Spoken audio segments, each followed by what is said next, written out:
is where MAGA comes to talk. Welcome. Okay, I got a few things I want to cover. Mahmoud Khalil, some things going on with Trump, and this Karen Reed verdict out of the People's Republic of Massachusetts. Okay, I got a few things to talk about. If you're new to my channel, this is where MAGA comes to talk. All right, now first I want to talk about this Mahmoud Khalil release, okay? And if you don't know, he's the Syrian here, married to an American girl, and he was the spokesperson for the terrorist supporting people at Columbia a while back, and he was arrested by Trump's order, and Marco Rubio is Secretary of State and such, and a federal judge let him out. A few things about this, okay? I saw him, I was, and then I want to talk a little bit about this Karen Reed verdict too in a few minutes. This thing with Mahmoud, all right? I saw him coming out of jail. He's wearing one of those Arafat scarves, and he's surrounded by people wearing these Arafat scarves. I don't know what those symbolize or anything. I don't care that he's married to an American girl. This guy is obviously, he's from Syria. He's obviously over here while we're on the verge of war with with Iran. He is over here supporting Iranian-backed terrorist organizations as a propaganda tool. He is like Baghdad Bob. Okay, remember Baghdad Bob was Saddam Hussein's spokesperson, and what Iran has done over the many years is sent over a bunch of people like this guy to stir people up and really cause revolution is what they're trying to do. He was the spokesperson for the protesters at Columbia that did this sit-in. I don't even know if they're all students. And they make such a big deal about he's married to an American woman. What does that mean? What does that mean?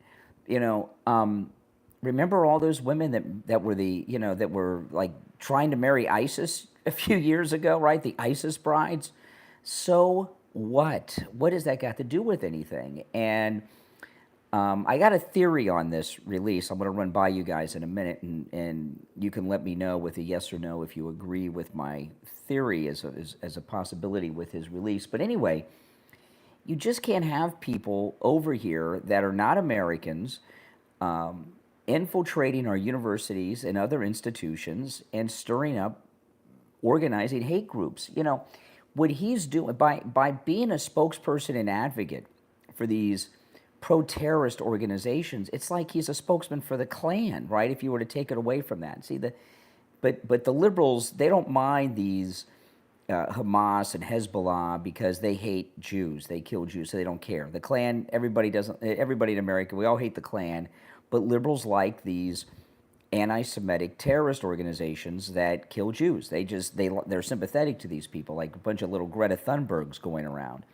Doesn't matter who you're married to. When you're over here in this country and you're not a U.S. citizen, you can't go around organizing hate groups, which is what he was doing. But here, I got a possible theory on his release. Trump and Marco Rubio could have him back in Syria on a dime. This guy is definitely backed by these terrorist organizations, even if he doesn't know it, he is, okay? Now, here's my question to you, and give me a yes or no if you think this is a possibility with Mahmoud. Is it possible he was released so that the federal government could spy on him and see who contacts him and see who he communicates with? Is that at all possible, that they released him so they could do surveillance on him? And I think that is a very strong possibility, okay? It's a very strong possibility because with everything, the organizations that he is working for are Iran, right? And there's a lot of Iranians in this country that are up to no good, especially now with the war with Israel and a possible war with us. So following this guy around and who he communicates with and does transactions with and all of that could give them a lot of intel on Iranian spies in this country. You guys agree with that? Yes or no? Michael Todd does. Well, thank you. You sure about that? Agrees? If you're new to my channel, my name is Brian. This is where MAGA comes to talk. Make sure you subscribe. I think that's a very strong possibility. Trump could have had this guy in Syria at any time. At any time. You know, the United Kingdom has fallen, right? It's a Muslim country now. And I knew that England was done. Years ago, there were a couple of terror incidents in the UK. There was that Manchester event at the Ariana Grande concert, and then there was another incident in London on one of the bridges. Remember that? I don't remember what year was that. The bridge attack in Manchester. And I remember I was watching online and on Fox. Fox was carrying Sky News from the UK, right, which is owned by this Murdoch, right, Rupert Murdoch. And I was watching the live local coverage in the UK after the bridge attack and after Manchester. And they were interviewing this guy who was an Englishman. Which one was 2017? Ariana Grande? What about the bridge attack? And I can't remember if this was the Manchester Ariana Grande attack or the bridge attack when this particular thing happened. I saw it at both, but this one guy, I talked about it on the air at the time. He was an Englishman. He was about 30-ish, maybe a little older, but he's around 30. Total 100% Englishman. Proper English guy, around 30-ish. Except for one thing. He was wearing that same scarf that Mahmoud and his friends were wearing, that Arafat scarf, when he got out of jail, Mahmoud, this week. And I talked about it on the show at the time. I said, England's gone when you have a proper Englishman around 30 who's wearing Islamic clothing as fashion. Once that has become mainstream fashion, where an Englishman is wearing that scarf, England's gone. I predicted that then, and now it's completely fallen. President Trump is very well aware of this. He has a strong connection to England because of his mother and everything, and he knows what's going on over there. And McGregor keeps him updated. And he's not going to let that happen here. So I do not believe that Mahmoud he got lucky with some judge and got out of jail. I think they are monitoring him and everyone that he meets with and communicates with and talks to and texts and chats with on any apps. And who knows, they may have even flipped him. Mahmoud may be a U.S. asset at this point. Would that surprise you? If Mahmoud was a U.S. intelligence asset, would that surprise you right now? Would that surprise you at all? Yes or no? Give me a yes or no on that. If they flipped him, is it possible? It would not surprise me.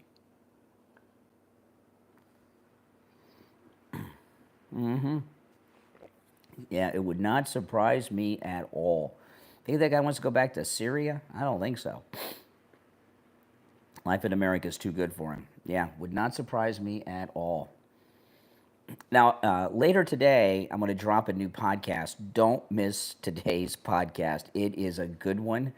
It is, I'm going to have a lot of things I'm going to cover that are pretty big, okay, that I haven't talked about. So you will not want to miss the podcast. Every segment, I'm going to be covering a lot of things. I will probably talk about this a little bit on the podcast towards the end for people that missed this stream, but I got a lot of new stuff that's big stuff dropping on the podcast today. Do not miss it. And if you become a Patreon supporter of mine, remember you get commercial-free editions of all my podcast episodes and a lot of other exclusive things, exclusive video. I just dropped an exclusive video last night for Patreon supporters, so Patreon supporters, make sure you watch it. You got to be a paid Patreon supporter. If you're a paid Patreon supporter, you get commercial-free editions of all of my podcast episodes. A lot of exclusive material that my wife Kathy and I both post there. Exclusive videos and vlogs Like last week, I posted just for the paid Patreon supporters my undercover at the No Kings event last week, interviewing all these liberal lunatics there. And if you want to become a Patreon supporter, there's a link in the description of the video. All right. Yeah. So how do you say his name? Mahmoud Khalil. That's it. Mahmoud Khalil. He very well, they could have flipped him and he could be a U.S. asset right now. In the very least, they're monitoring everyone that he and everyone connected with him connected with. It's like getting a big member of the mob released. So that's that. So I know the Democrats are some victory against Trump. There's no victory against Trump. This is going according to plan. This guy did not just get out of jail. Now this other thing, and maybe you guys can help me. I'm going to ask you this question. Why is this Karen Reed case so freaking big? Who gives a shit about Karen Reed and her verdict? I don't understand. This story, they're acting like this is freaking OJ in the news today. She was found not guilty. Her defense, they were blaming the cops for the killing of her boyfriend. She had a broken taillight. The prosecutors were saying she ran him over and left him to die in the snow. I don't understand the interest in it. Now, I did not follow the case, and then I saw how much of a big deal was being made about it. So I went and watched some of the stories about it, including her interviews, and I find her not interesting. I find the case not interesting, and I just don't understand why that story is a national story that has had all these lunatic women in front of the courthouse. I just don't. Can anyone share with me the fascination with this Karen Reed case? Who gives a shit, really?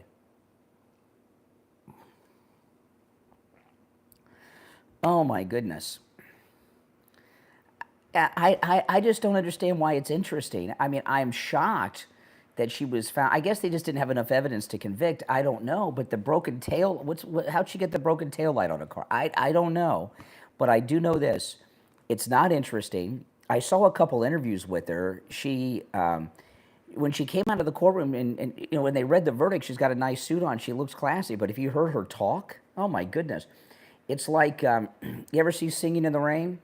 They have that top silent film star who's the big sex pot, and she's the biggest star in the world, and then the talkies come in and she talks, and, it's like Karen, listen to her talk. I mean, there's nothing about her that's interesting or glamorous, nothing.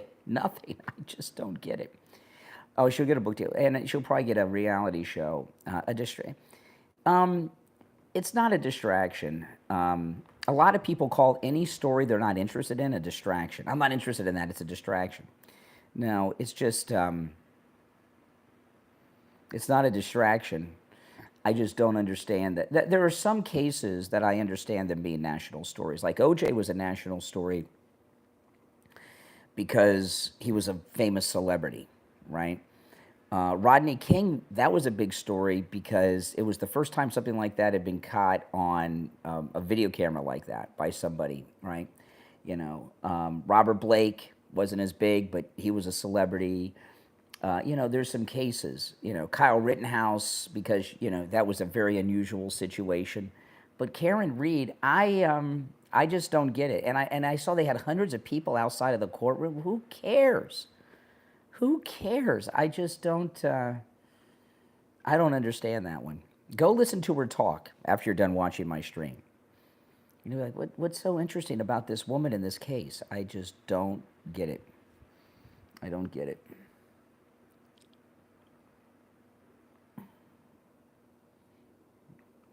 Welcome, everyone. Again, make sure you subscribe if you are new to the program.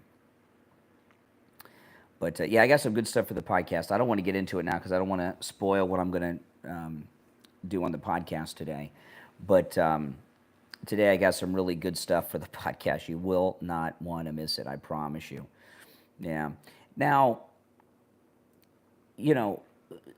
I also was watching the news early this morning, and they're making such a big deal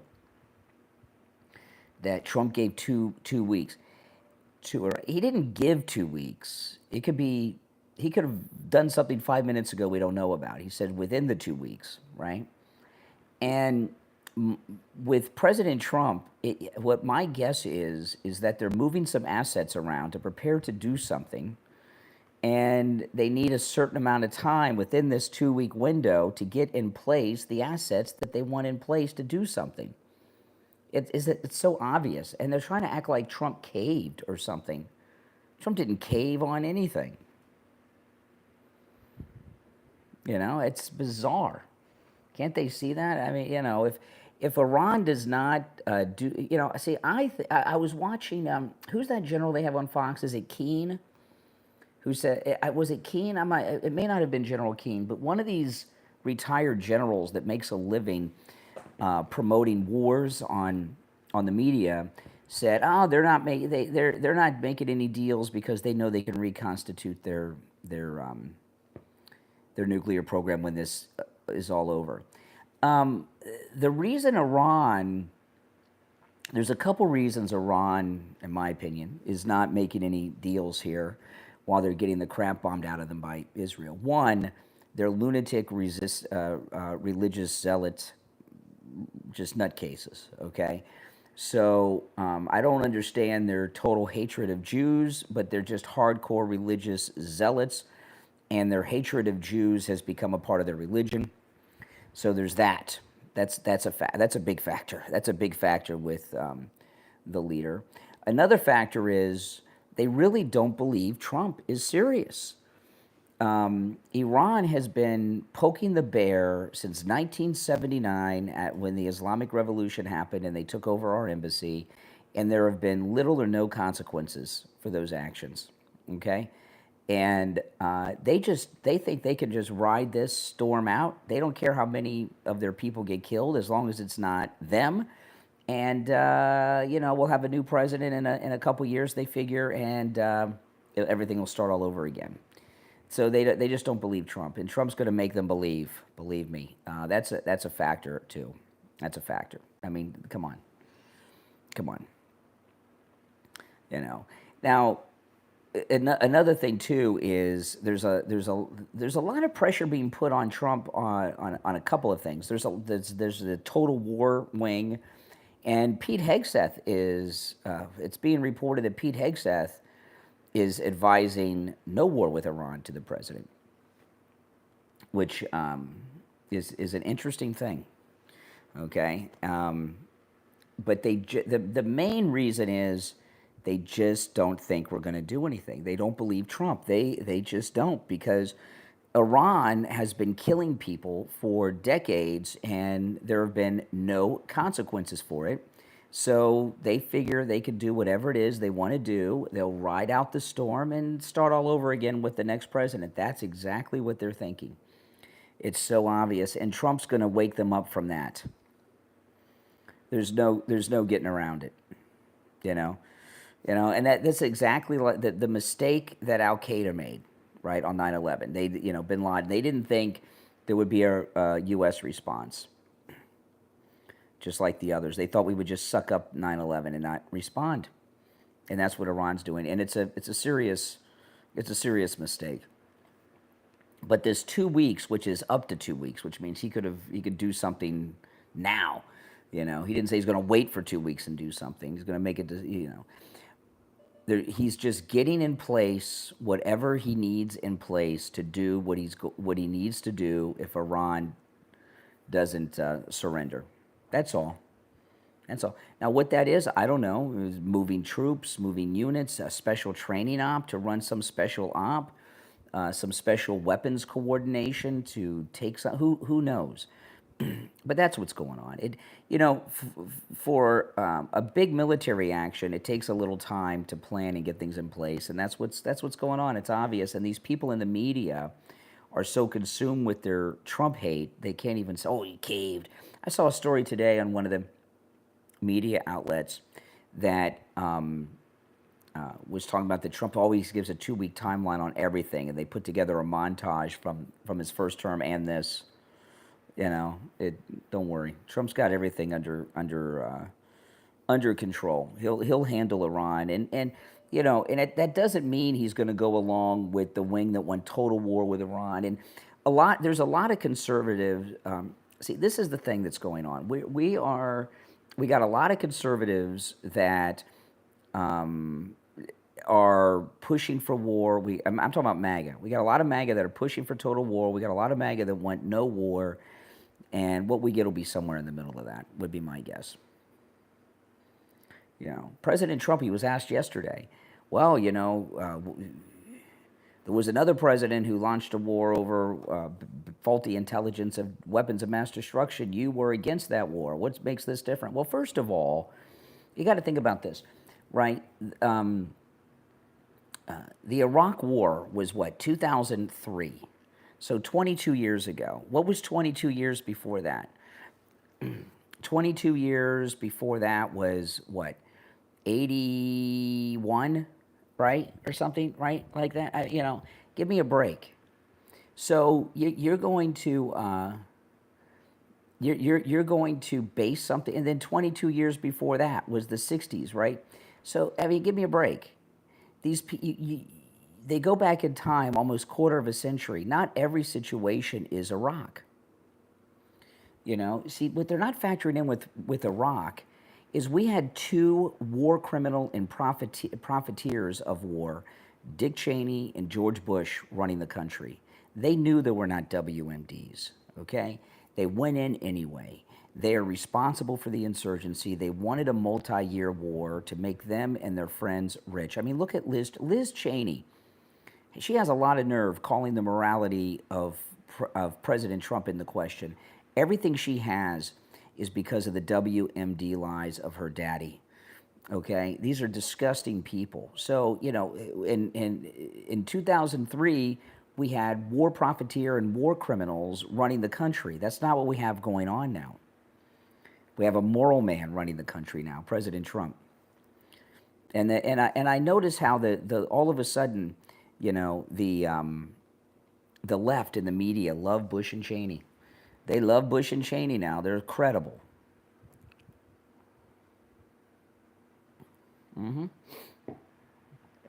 If you're new to my channel, make sure that you subscribe, all right?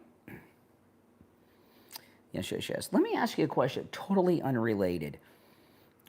Give me a yes or no if you use AI. Do you use AI, yes or no, for anything? Do you use AI, yes or no? I'm curious.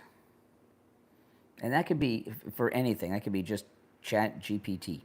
Do you use AI, yes or no? Yeah. No. Yeah, little mix.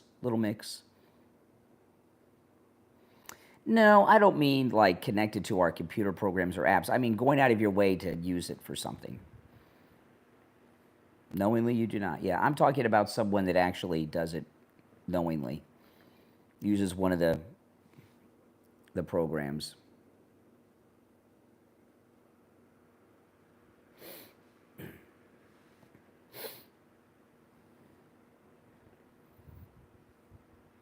Yeah, I got a picture of the Pope on the wall over there. See that? We put a picture on. I got a couple of pictures. I'll show you guys. I'm in my living room.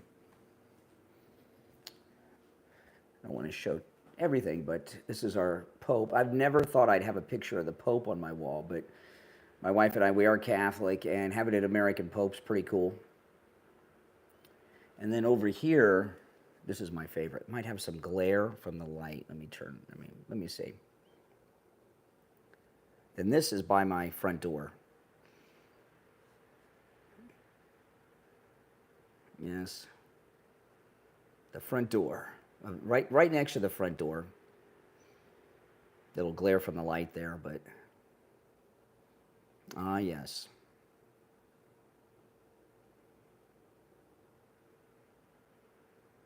I know. A sad day. Sad day, no doubt. No doubt. I've got other things too around the house, not just that, but I go ahead and show you. Yeah. How many of you have a picture of Trump and Butler on your house? I got other Trump stuff around too, but oh yeah, got that right there, man. Got that right there. Mm-hmm. Yep. That everybody that comes to the house, they see that one. Mm-hmm.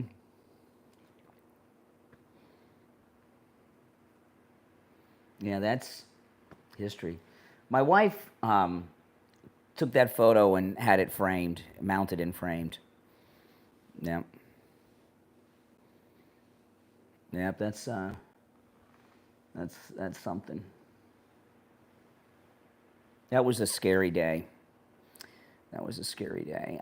Some of the, if you go back, a few months back, I went back and was watching. If you go, I think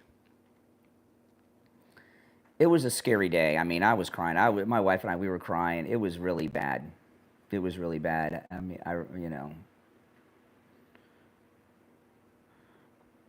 it was really bad. And if you go back and watch the Right Side Broadcasting coverage of it from their live feed, there's a lot of footage of it, obviously, but that one, I got goosebumps. That one was that's to me some of the most dramatic when you see the whole crowd. And the people that were there, the MAGA people that were there are so amazing. They're just amazing people because he was shot. Everybody knew what happened, and everybody stayed. Everybody stayed. When has there been a mass shooting event when the people there out in the open stayed? And I believe that the people stayed to protect him.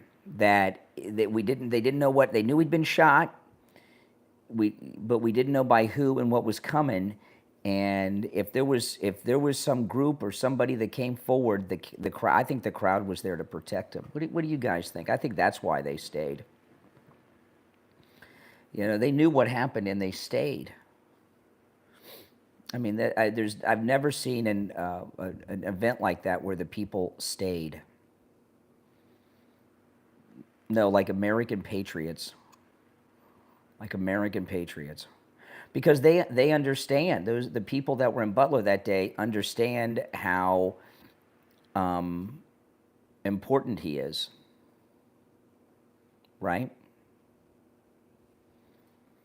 And then right after, you could see there was one guy in particular, but some of the people, they turned around and they turned their back to the stage after the president was gone, and they looked back at the media and say, "You did this. You did this. This is because of you."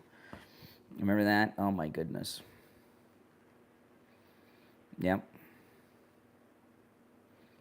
Yep. I don't know the names of the other three. The Corey, I can't pronounce Corey's last name, the firefighter, but the two that survived, I don't know their names.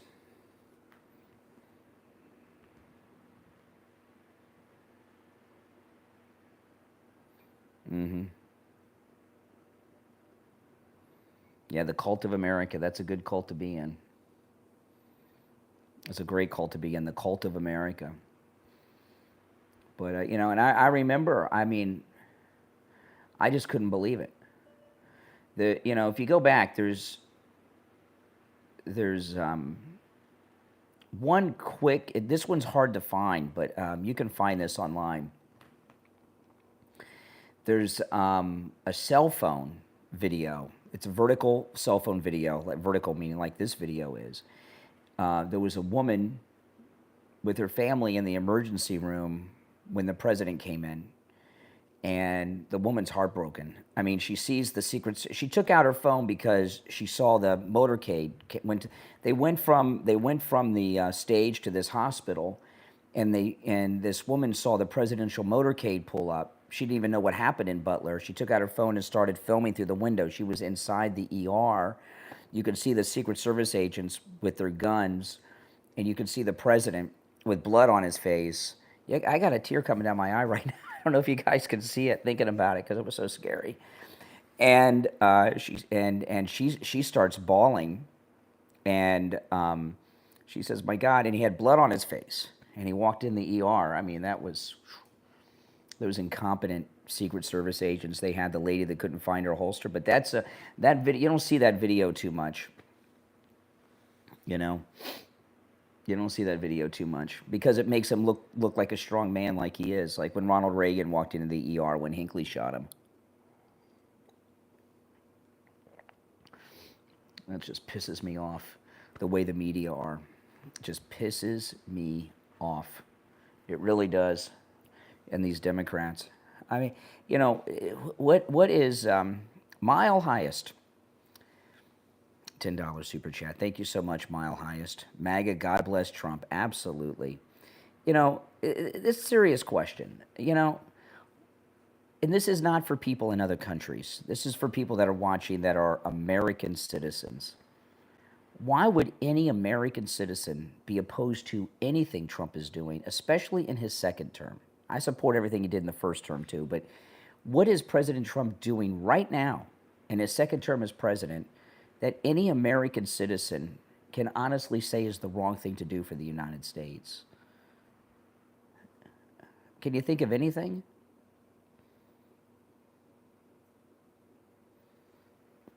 I mean, no. Everything he is doing is for the benefit of Americans in America. I'm not talking about anything in the past, not that he ever did anything wrong. I'm talking about since he became president in his second term, what is he doing that's wrong for the country in his second term? I don't want to hear some old crap that people make up. Iran, what's he done wrong with Iran? We're not at war with Iran. We're not at war with Iran. He hasn't launched any military action towards Iran. Something he's done. Something he's done. Mike, $20 super chat. Thank you so much. Appreciate that, Mike. Take care. Thanks so much. I'm not talking about something he may do or something he did prior to his second term. I'm talking about in his second term as president, what has he done that's wrong for Americans in America? Nothing. Nothing. There's nothing that he's done that is anything any American can honestly take issue with. Nothing. Mm-mm. You know, I tell you, they're upset that J.D. Vance said Jose Padilla. Who gives, you know, that senator, he picked a bad week to pull a fake publicity stunt, Russian, the Homeland Secretary like that, because all this stuff happened in Iran and the no kings and all that stuff. So he didn't. He's trying to revive that publicity stunt. Who cares what he called him?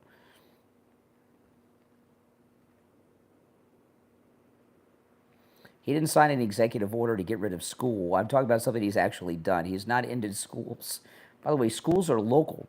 Schools are controlled by state, cities, and counties in Florida. Okay, so the federal government does not control our local schools. You know, obviously someone who's not, I'm asking Americans, not people watching from other countries. Harvard, you know, what we're finding is it's a big scam. They're getting it's a, you know, Harvard, these universities, they're controlled by a couple of things: deep state, foreign nations that are enemies to our country, but they got a financial scam. These big universities like Harvard make millions and billions of dollars, and they're still getting taxed. I mean, how much does Harvard make just on Harvard, on the rights to the Harvard logo on merchandise? Right? They had a huge merchandising business going on. No, it's ridiculous. They don't need 10 cents from the United States. That they're thieves. Thieves. It's like public television. They could pay for public television just off the merchandising from the Sesame Street characters. They don't need any money from the federal government, PBS. Grooming militants, exactly. Helping spies get embedded into American companies and things. Yeah, that's what they do. No, I'm asking, what has President Trump done in his second term as president that's bad for Americans? And you know what the answer is? Jack. Everything he's done is great for Americans. He hasn't done anything that an American could honestly take issue with. Yeah, he's rooted out spies at our universities. Everything else. Make sure you subscribe if you're new to my channel. My name is Brian. This is where MAGA comes to talk.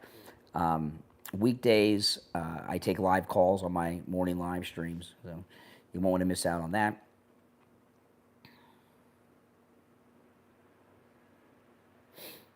Oh, he's done a lot.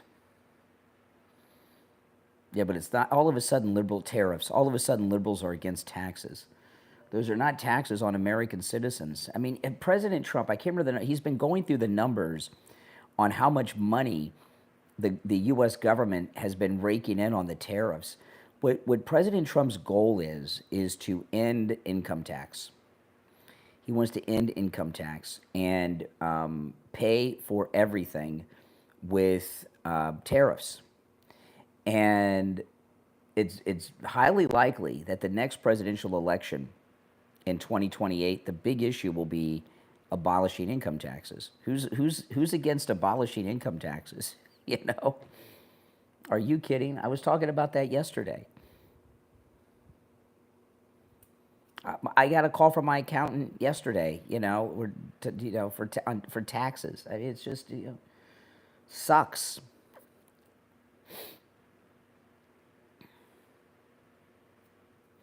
That's right. I mean, that's good. That'd be a great day. Who's good? I'd love to hear the liberals argue in favor of having taxes. But what they got, he wants to balance the budget first, which he's working on, cut down government spending and everything, and then that's going to be the move. That'll probably be, if it not the next election, the one after that, 2028, 2032. Mm-hmm. And that's a thing that Americans are going to support, believe me.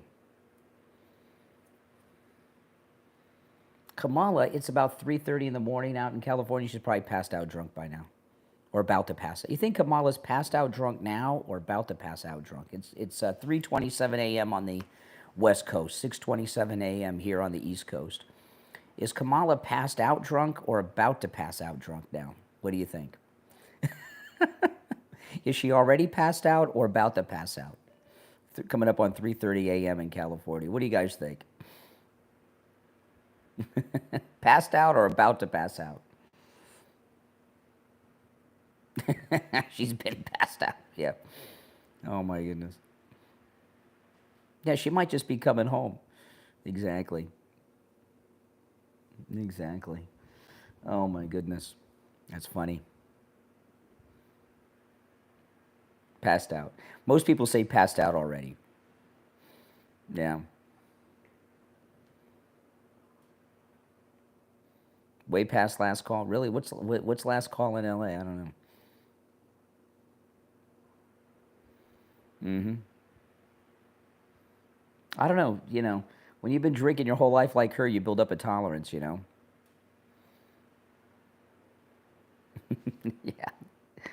Oh my goodness. Could you imagine if Kamala was president? This had to be illegal if Kamala was president. That's right. Yeah, it's 2 a.m. most of the time. We have some 5 a.m. places. Box wine, yeah. Yeah.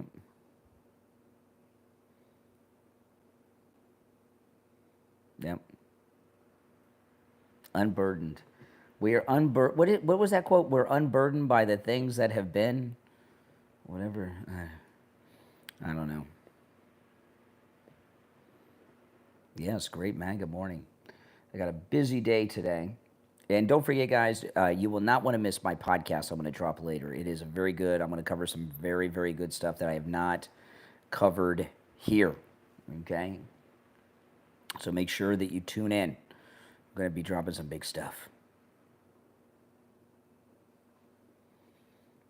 Igniring. What is igniring? Busy day. Igniring the facts. I'm not sure what that means. I don't understand that word. I don't know. My vocabulary is not as vast as I thought. I don't understand that word. Igniring. Does anyone know what igniring means? Not sure what that means. Igniring. French? Yeah. Yeah. French. Ignorance? Yes. Yes. Oh, I know what ignoring means, but igniring, I'm not familiar with igniring. I don't know. Not sure what that means. I'd like to answer their question there, but I can't understand the words they're using. Oh my goodness. No, it's not context clues. I'm mocking you. You see, you're not only illiterate and can't spell, you as most millennial Gen Zers have no sense of humor. I'm ridiculing you. Are you familiar with ridiculing? It's called ridicule. That's right.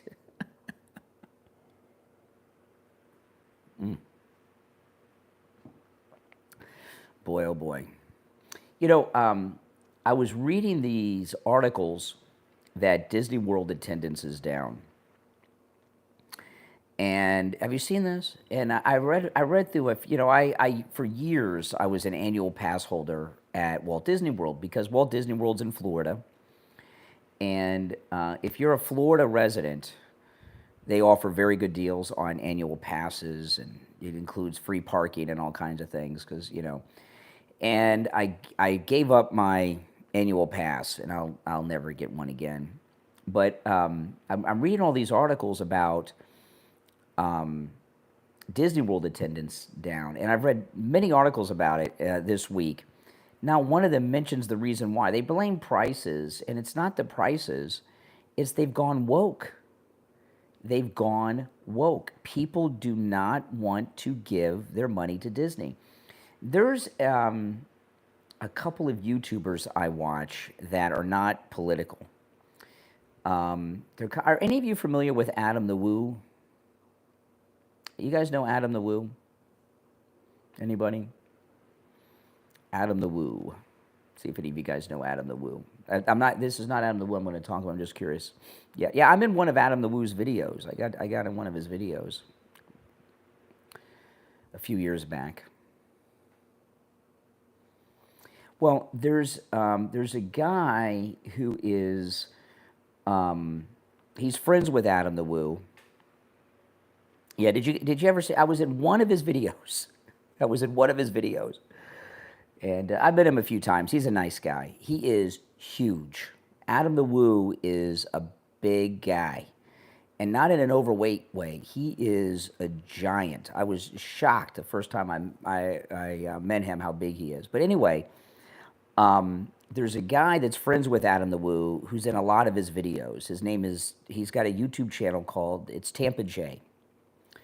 And he's friends with Adam the Woo. They go to baseball games. No, not Jordan the Lion. Tampa J. Tampa J goes to baseball games with Adam the Woo all the time. So if you watch Adam the Woo, you've seen Tampa J.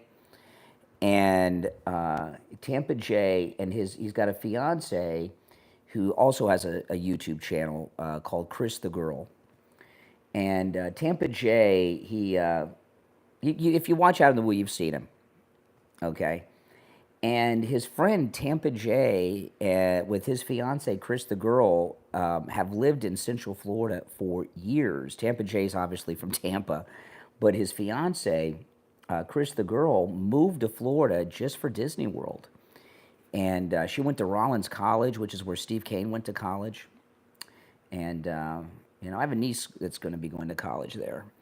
And this year, and they left. Tampa J and his fiance left Orlando and moved to Tennessee. And I was watching one of their videos. I think it was the Chris the Girl video, and she kind of they're not political. it's not political. They do videos. Tampa Jay, he's kind of like a poor man's Adam the Woo. He does like roads. He does vlogs on weird roadside attractions and stuff. But they moved because of Disney's wokeness. They do not want to. She said it. She said it. She didn't use the word wokeness, but she had said that Disney doesn't support. They are not their values anymore. And that's the way it is for a lot of people. This country, the United States, has always been a very conservative country. We were founded by Puritans, okay? And those are, the Pilgrims, Puritans. This is a very conservative country.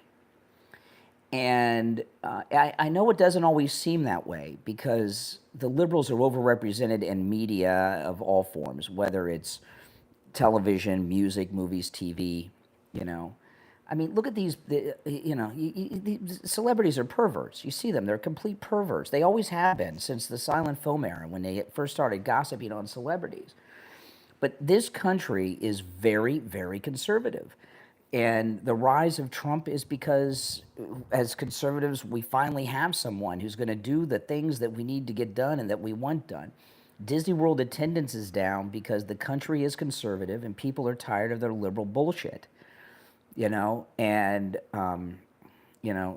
thankfully, libs of TikTok really exposed them when libs of TikTok got that video of the California media executives from the animation division in a Zoom meeting talking about how they're hiding, they're putting in the background of everything all these bizarro alternative lifestyle characters in children's cartoons.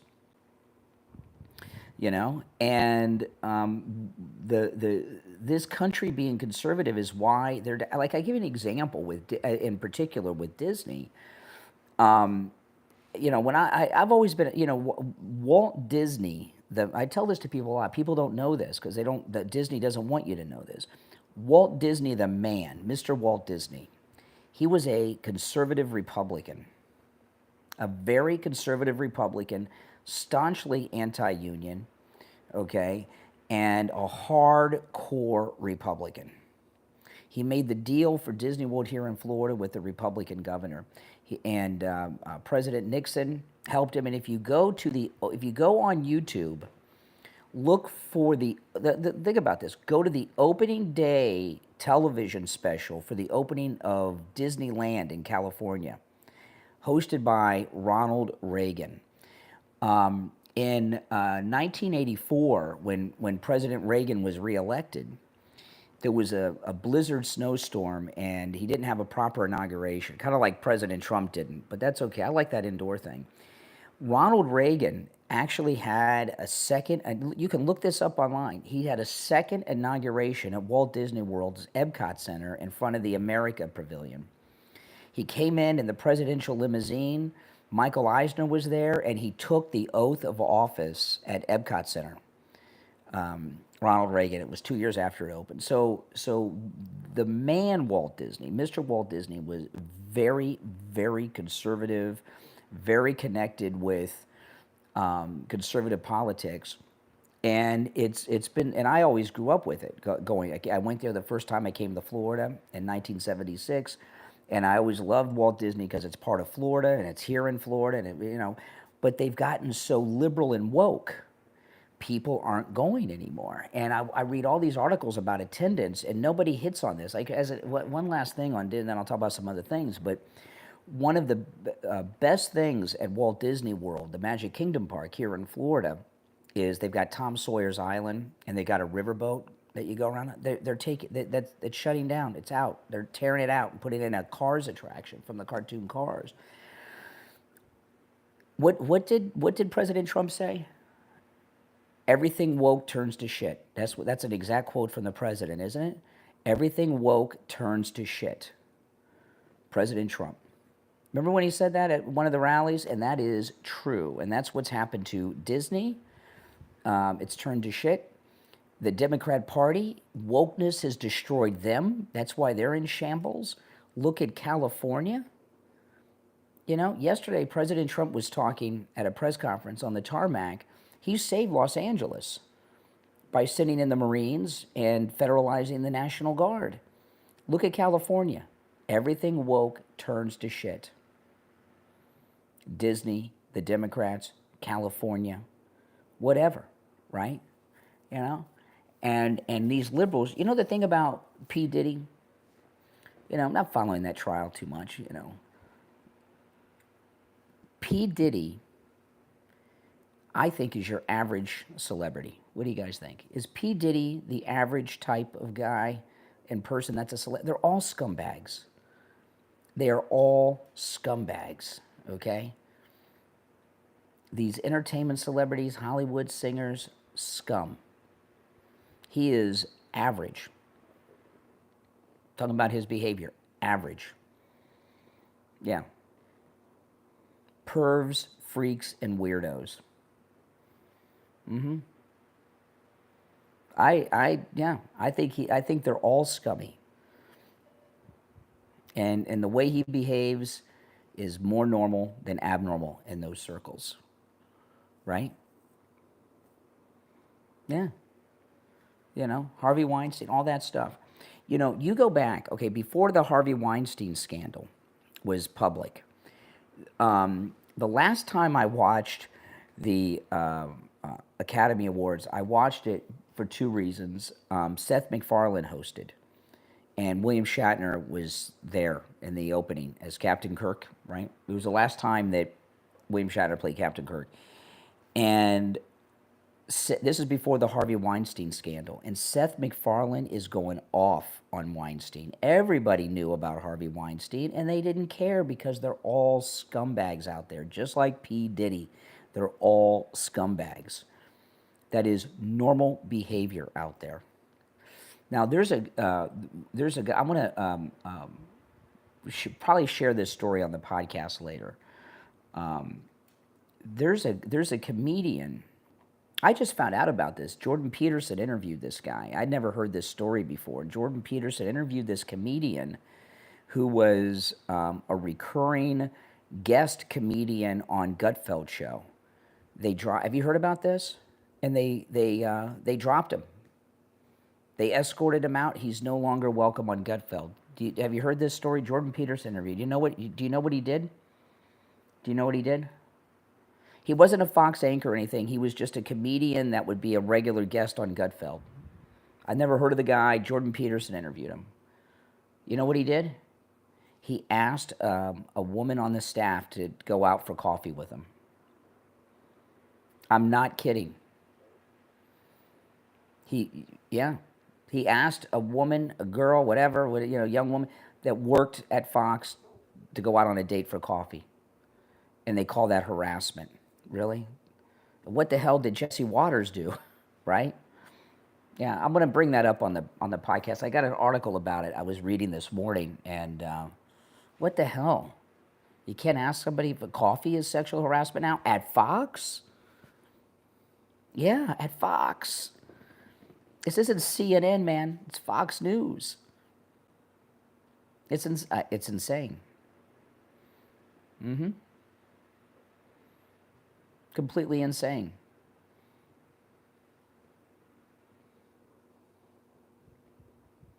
Listen to the podcast. It'll be towards the end of the podcast because I got some big stories I'm going to be dropping on the podcast. But I'm going to mention this at the end, and I got his name there. I'll give it all to you. I was in shock. Jordan Peterson is eccentric. He's a snappy dresser, though. I must tell you, he could start his own. He could replace that Tim Gunn on that fashion show with the designers. He knows a lot about men's fashion. Now, if you're new to my channel, my name's Brian Craig. This is where MAGA comes to talk. Make sure you subscribe, guys. All right? I'll catch you later on the podcast. Don't miss it. Take care.